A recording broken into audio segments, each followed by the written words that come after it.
ભુજની વીડી હાઈસ્કૂલમાં ધ્વજવંદનની સાથે સાંસ્કૃતિક કાર્યક્રમ યોજાયો।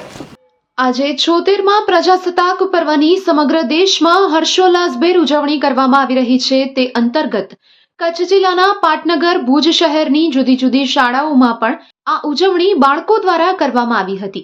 ત્યારે અમારા કચ્છકારે ટીવી ન્યૂઝની ટીમ દ્વારા વીડી હાઈસ્કૂલના આચાર્ય સાથે વાતચીત કરવામાં આવી ત્યારે તેમના દ્વારા જણાવવામાં આવ્યું કે બાળકો દ્વારા ધ્વજવંદનની સાથે સાથે સાંસ્કૃતિક કાર્યક્રમો પણ યોજવામાં આવ્યા હતા, જેમાં લેઝિમ દાવ, ધ્વજ કવાયત સહિત એક નાટ્યકૃતિ પણ રજૂ કરવામાં આવી હતી।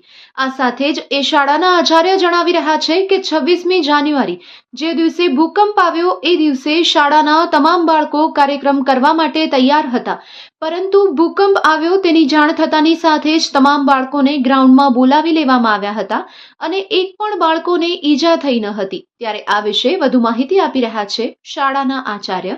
આવો સાંભળીએ તેમના શબ્દોમાં। પ્રાથમિક શાળાની આચાર્ય શુભા પલાણ આજે આપ સર્વેને ગણતંત્ર દિવસની શુભકામના પાઠવું છું।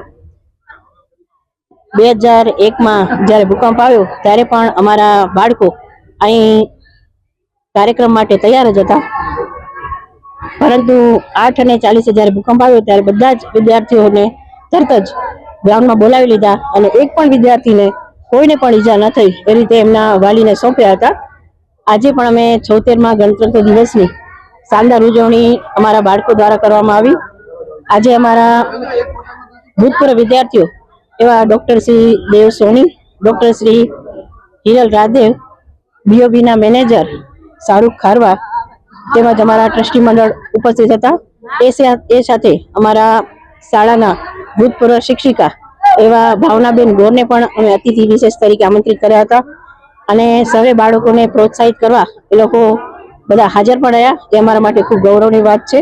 આજે કાર્યક્રમમાં લેઝિમ દાવ, ધ્વજ કવાયત, પૈયા દાવ, એ સાથે એક નાટ્યકૃતિ સાથે સાથે દેશભક્તિ ગીતો અને અન્ય 2 કૃતિઓ પણ રજૂ કરવામાં આવી અને વિદ્યાર્થીઓ ખૂબ જ ઉત્સાહભેર ભાગ લીધો।